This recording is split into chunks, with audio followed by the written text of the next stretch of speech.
Shalom. Ya, sementara semuanya mendengarkan, kiranya Roh Kudus boleh berkuasa atas setiap kita, memberi kemampuan untuk kita boleh memahami dan membawa hidup kita masuk lebih dalam lagi dalam kebenarannya. Dalam kesempatan ini saya mau sampaikan pesan Tuhan tentang apakah arti hidupmu. Ya. Ada beberapa hal diantaranya yang firman Tuhan akan kita belajar sama-sama. Yang pertama dari Kejadian pasal 6 ayatnya yang ketiga. Jemaat Tuhan boleh sambil dibuka chatnya. Chatnya ada di samping, nanti ada bisa ketik chat di situ. Di chat itu ada tampilan ayat-ayat kita. Kejadian 6 ayatnya yang ketiga. Berfirmanlah Tuhan, Rohku tidak akan selama-lamanya tinggal di dalam manusia, karena manusia itu adalah daging, tetapi umurnya akan 120 tahun saja. Baiklah, awalnya tercatat 120 tahun saja. Lalu kemudian di Mazmur 90 ayatnya yang ke-10, demikian firman Tuhan, masa hidup kami 70 tahun, dan jika kami kuat 80 tahun. Dan kebanggaannya adalah kesukaran dan penderitaan. Sebab berlalunya buru-buru dan kami melayang lenyap. Yang pertama saya mau sampaikan, standar umur manusia berkurang. 120, kemudian firman Tuhan sebutkan lagi 70 tahun. Saya percaya masing-masing punya pemikirannya masing-masing tentang umur panjang. Ada yang pengen umur panjang, ada yang bilang umur panjang kalau nggak sehat nggak guna juga. Ya masing-masing dengan pemahamannya. Tetapi bukan pemahaman itu yang kita mau godok dalam firman ini, tetapi lebih kepada yang pertama, rupanya standar umur manusia berkurang.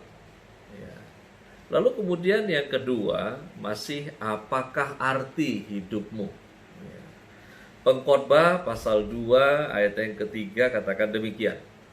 Aku menyelidiki diriku dengan menyegarkan tubuhku dengan anggur, sedang akal budiku tetap memimpin dengan hikmat dan dengan memperoleh kebebalan, sampai aku mengetahui apa yang baik bagi anak-anak manusia untuk dilakukan di bawah langit selama mereka hidup, mereka yang pendek itu. Selama hidup mereka yang pendek itu. Demikian kurang lebih firman Tuhan. Katakan, karena itu Alkitab mencatat bahwa hidup manusia pendek durasinya. Di Yakobus pasal 4 saya akan lanjutkan dulu. Yakobus 4 ayat yang ke-14 katakan demikian. Sedang kamu tidak tahu apa yang akan terjadi besok. Apakah arti hidupmu? Hidupmu itu sama seperti uap yang sebentar saja kelihatan lalu lenyap. Hidup Anda bukan uap, hidup kita bukan uap. Tapi Alkitab mengatakan hidup manusia itu seperti uap durasinya. Di mana sebentar saja kelihatan lalu lenyap. Dalam situasi yang kita sedang hadapi sekarang ini, berita kematian yang memang pada dasarnya selalu surprise. Kenapa saya bilang selalu surprise? Karena tidak ada orang yang mau mati bikin planning. Tetapi surprise-nya jadi double-double dalam masa ini, karena beruntunnya orang-orang yang kita kenal berpulang. Si ini, si itu, si ini, si itu.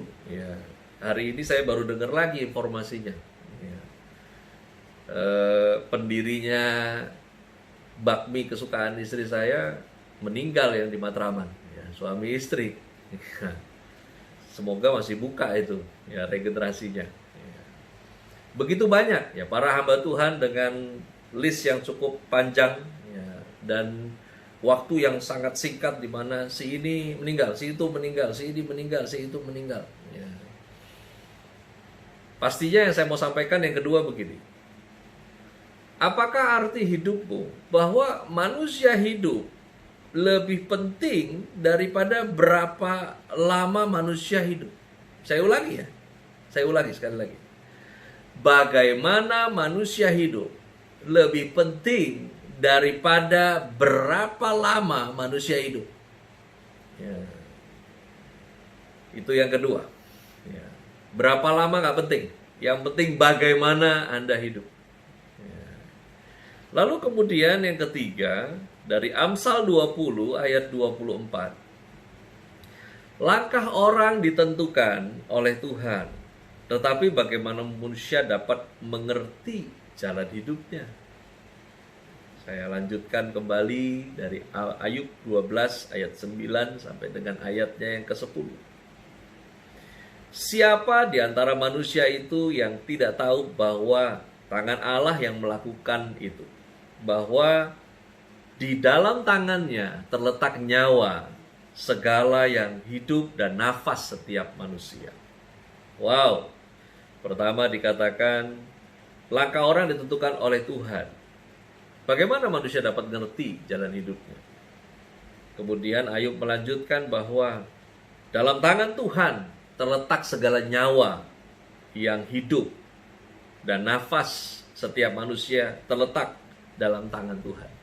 Lalu kemudian di Matius 4 ayat yang keempat, demikian firman-Nya tertulis, tetapi Yesus menjawab, ada tertulis, manusia hidup bukan dari roti saja, tetapi dari setiap firman yang keluar dari mulut Allah. Ya. Apakah arti hidupmu? Tujuan harus selaras dengan jalan yang ditempuh. Tuhan punya tujuan kenapa Anda dan saya dilahirkan. Dan bagaimana kita bisa satu tujuan dengan tujuan Allah adalah harus selaras dengan jalan yang kita tempuh. Kalau saya bilang jalan, ini sama dengan cara bagaimana Tuhan mau Anda dan saya hidup. Ya. Oleh karena itu, hidup ini punya arti yang jelas. Karena punya pengertian yang jelas.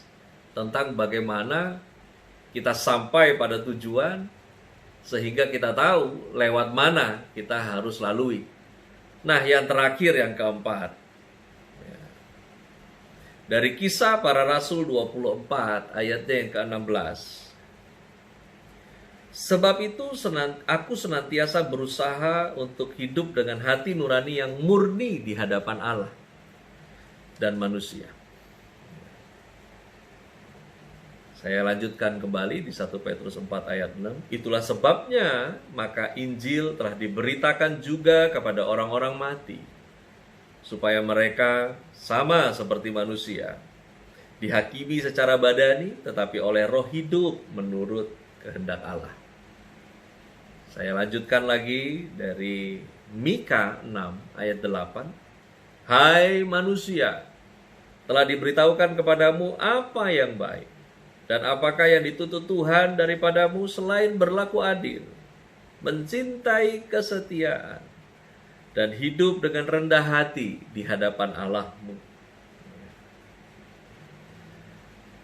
Saya summary buat kita.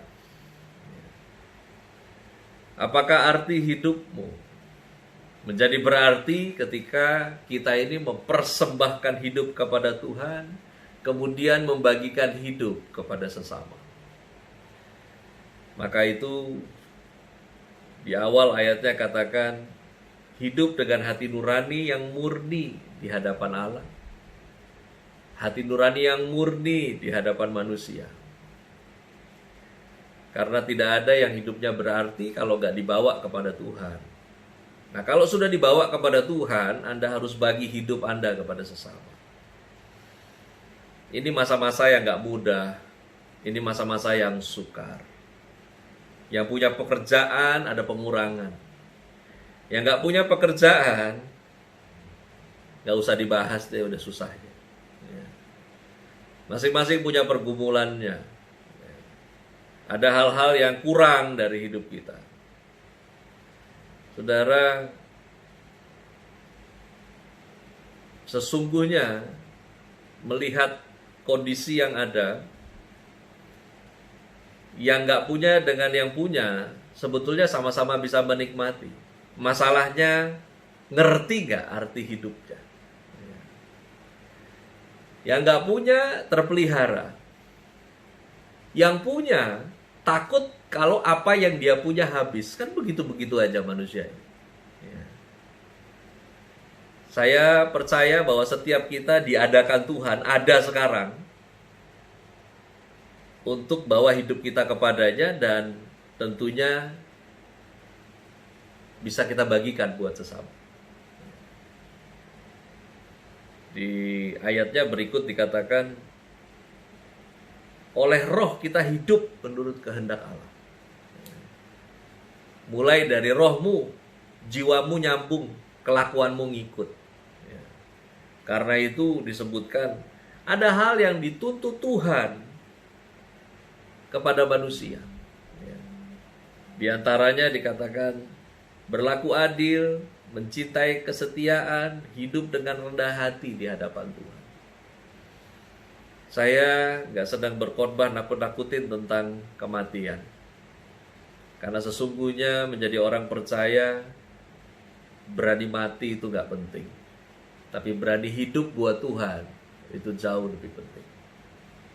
Ayat yang terakhir sebelum kita masuk dalam perjamuan kudus, disiapkan roti dan anggurnya terlebih dahulu. Pengkhotbah 7 ayatnya yang kedua katakan demikian, pergi ke rumah duka lebih baik daripada pergi ke rumah pesta. Karena di rumah duka, dukalah kesudahan setiap manusia. Hendaknya orang yang hidup memperhatikannya. Karena itu,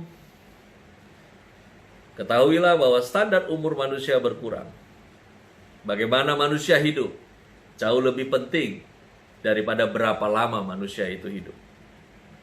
Tujuan harus selaras dengan jalan yang kita tempuh, sehingga akhirnya mempersembahkan hidup kepada Tuhan, kemudian membagikan hidup kepada sesama.